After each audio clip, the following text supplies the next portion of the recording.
The chapter is Early Empires. In chapter 5, we had read how in the early Vedic period, the Rajan was chosen by the Jana. मतलब राजा को या king को किस तरह से लोग चुनते थे वो हम लोग उसके बारे में पढ़े थे. But around 600 BCE, changes took place in the manner in which these rajas were chosen. धीरे धीरे किंग को कैसे चूज किया जाता था इन सब में चेंजेस आने लगा. बहुत लोग क्या करते थे, सम मेन नाउ बिकेम राजन्स by displaying their military prowess. Prowess मतलब बहादुरी. तो बहुत लोग क्या करते थे, अपना बहादुरी दिखाकर अपने मिलिट्री कैपेबिलिटी के अकॉर्डिंग कोई जगह कैप्चर कर लेते थे. वॉर करके जैसे होता है, जगह कैप्चर कर लेते थे और वहां का किंग बन जाता था वो. और वो लोग अपने लोगों को बोलते थे कि हम तुम लोगों का प्रोटेक्शन करेंगे, तो तुम लोग हम लोग का साथ, मेरा साथ दो, लड़ाई करने में दूसरे जगह पे हेल्प करो. इस तरह से वो लोग करते थे. और वो लोग पूजा पाठ में सैक्रिफाइस भी करते थे. सबसे कॉमन सैक्रिफाइस था अश्वमेध यज्ञ, जिसमें हॉर्स को सैक्रिफाइस किया जाता था. तो इस तरह से वो लोग राजा बनते थे. एक मेथड ये था. दूसरा था इलेक्शन का प्रोसेस. मतलब जो मेजॉरिटी डिसाइड करेगा कि ये हम लोग के ग्रुप का लीडर होगा, वही लीडर बनता था. तो ये दो तरीका था. इसके बारे में और पढ़ेंगे. Janapadas and the Mahajanapadas. The kings who performed these big sacrifices gradually came to be recognized as kings of Janapadas rather than Janas. Janapadas मतलब जहां पर जन मतलब लोग. तो जहां लोग अपना पैर रख रहे हैं, जहां रह रहे हैं, उसी को बोलते हैं जनपदा. That is the territory where the Janas settled down and resided. जहां लोग रहने लग गए उस जगह को बोलते हैं जनपदा और उसका किंग को बोला जाता था राजन. There were several Janapadas named after the tribes or the Janas who lived there. जैसे अभी अलग अलग स्टेट्स होता है, वैसे ही अलग अलग जनपदास था.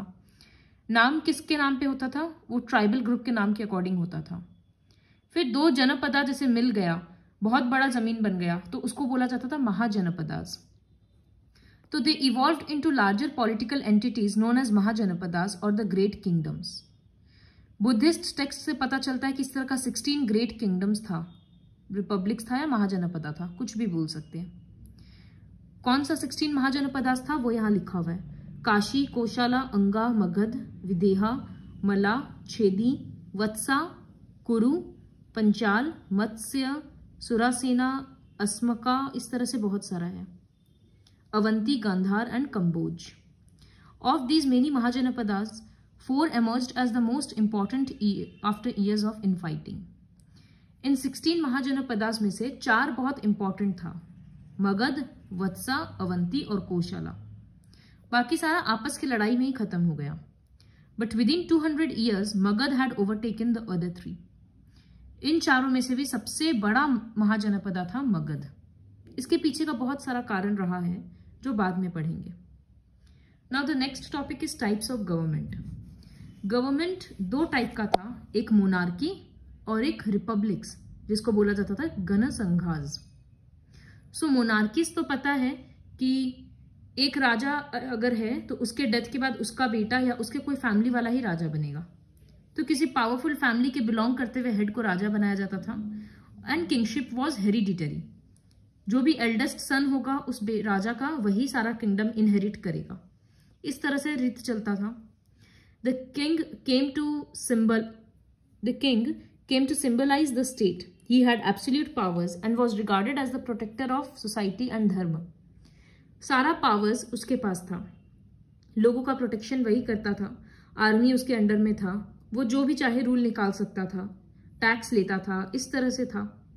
He was assisted by अमत्यास और ऑफिशियल्स और मिनिस्टर्स while governing. अब उसको रूल करने के लिए भी तो मिनिस्टर्स चाहिए. तो उन मिनिस्टर्स को अमत्यास बोला जाता था. और आर्मी के लिए चीफ चाहिए था, उसको सेनापति बोला जाता था. और पूजा वगैरह या कोई भी सोशल ड्यूटी पूरा करने के लिए जो मेन हेड होता था उसको पुरोहित बोलते थे. पावरफुल किंग्स नीडेड स्टैंडिंग आर्मीज, मतलब परमानेंट आर्मीज, जो स्टेट में हमेशा तैयार रहे लड़ाई करने के लिए. To conquer other territories and to maintain order within the kingdom. मतलब कभी भी कोई भी प्रॉब्लम आ सकता है, तो ऐसे 1000-2000 सोल्जर्स एकदम रेडी रहते थे कि कहीं भी जाना पड़े तो चले जाएंगे तुरंत. सोल्जर्स को रेगुलर सैलरीज वगैरह दिया जाता था पूरे साल. पेमेंट कैश में भी होता था, कभी कभी सामान भी दिया जाता था. Where did the money for the payment of salaries come from? तो इतना बड़ा आर्मी को मेंटेन करने के लिए सैलरी कहाँ से आता था?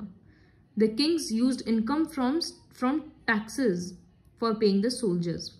तो जो भी टैक्स वगैरह किंग को मिलता था उसी से सोल्जर्स को रुपया दिया जाता था। जैसे है अभी कि हम लोग गवर्नमेंट को टैक्स देते हैं, उसी रुपया से गवर्नमेंट हॉस्पिटल्स खोलता है, रोड्स बनाता है, मिनिस्टर्स को रुपया देता है सैलरी, वही सिस्टम था। तो रोड बनाना है या कोई भी आर्मी मेंटेन करना है या कोई भी दूसरा वेलफेयर एक्टिविटी करना है तो किंग भी वही टैक्स मनी यूज करता था। So this is the monarchial form of government. Next, तो इसमें मेन क्या था कि किंगशिप हेरिडिटरी है, मतलब राजा के बाद राजा का बेटा ही राजा बनेगा। नेक्स्ट है रिपब्लिक्स और गणसंघास। इसमें ऐसा नहीं होता था। कुछ कुछ महाजनपदास थे जहां पर लोग चुनते थे कि हम लोग का लीडर कौन होगा, और अगर एक लीडर मर गया, किंग मर गया, तो उसके बाद वापस से इलेक्शन जैसा होता था और जो मेजॉरिटी में जीतेगा उसी को वापस किंग बनाया जाता था। ये सिस्टम था। तो in such states a group of people, usually male heads of particular families, कुछ कुछ फैमिली के मेल, क्योंकि मेल को ज्यादा इंपॉर्टेंस दिया जाता था, तो मेल मेंबर्स डिसीजन लेते थे सब चीज का, कि कौन रूल करेगा। बहुत सारा मीटिंग्स वो लोग ऑर्गेनाइज करते थे, meetings in an assembly that was called the gana. Kshatriya families who owned most of the land in the gana sanghas were the ones who exercised political power in these republics. Kshatriya पैसा वाले होते थे, तो उनके फैमिली, जैसे 100 क्षत्रिय फैमिली है एक जगह में, तो वो लोग मिलके ज्यादा पॉलिटिकल डिसीजंस ले रहा है कि दूसरे स्टेट के साथ कैसा व्यवहार रखना है या क्या करना है, उस तरह से। The non-Kshatriyas, including Brahmins, were not given much importance. Thus, a republican Mahajanapada was ruled by a group of people rather than by a single individual. Monarchy में क्या था? एक किंग है जो रूल कर रहा है, लेकिन इसमें क्या था कि ग्रुप ऑफ पीपल है जो रूल कर रहे हैं, डिसीजंस मिलकर ले रहे हैं। यही मेजर डिफरेंस है।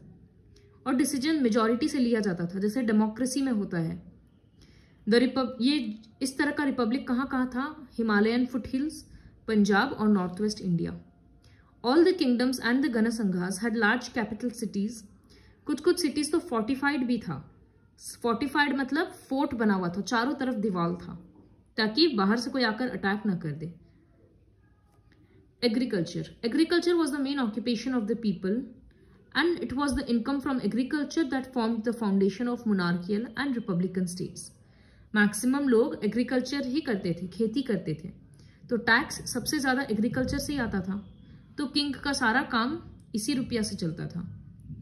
During this time there was an increase in agricultural production because 2 new technologies, manufacture of iron tools and paddy transplantation were promoted. Transplantation मतलब क्या होता है?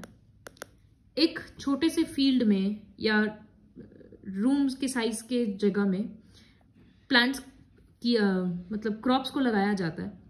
फिर जब प्लांट वो थोड़ा सा बड़ा हो जाता है तो उसमें से जो भी हेल्दी प्लांट होता है ना, उसको उखाड़कर मेन फील्ड में लगा दिया जाता था। तो इससे फायदा क्या होता है कि मेन फील्ड में सारा हेल्दी क्रॉप्स रहता है, कोई भी खराब नहीं रहता। इसी को ट्रांसप्लांटेशन बोलते हैं। तो ये काफी साइंटिफिक टेक्निक है, उस टाइम से चल रहा था, सोचो। और आयरन का यूज ज्यादा होने लगा, तो ये 2 कारण था जिसकी वजह से एग्रीकल्चरल प्रोडक्शन बढ़ गया। See use of iron.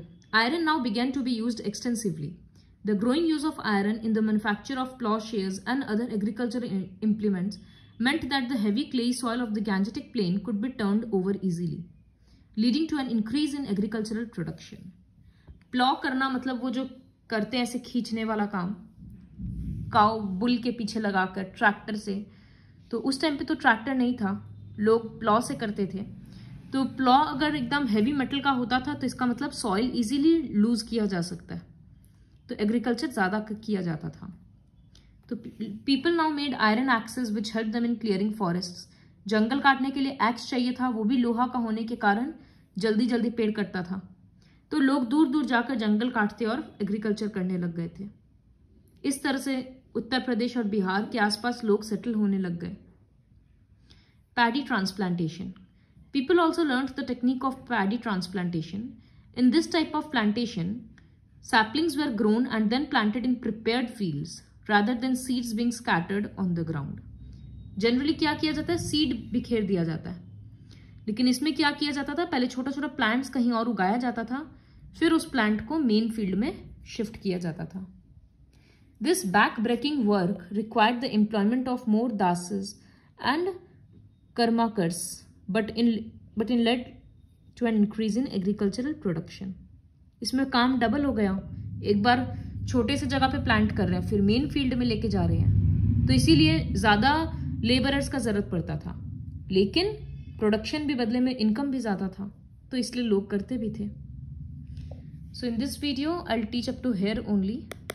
सो इसमें हम लोग क्या देखें कि किस तरह का गवर्नमेंट था, एक मोनार्की और एक रिपब्लिक, और एग्रीकल्चर के बारे में पढ़े.